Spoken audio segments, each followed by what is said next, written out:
సంవత్సరములు మారని దేవా, నీ కార్యములను నూతన పరచుమా.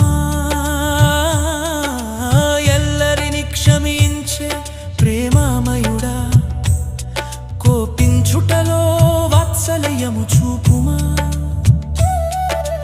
ఎల్లరిని క్షమించే ప్రేమామయుడా, కోపించుటలో వాత్సల్యము చూపుమా. నీ చిత్త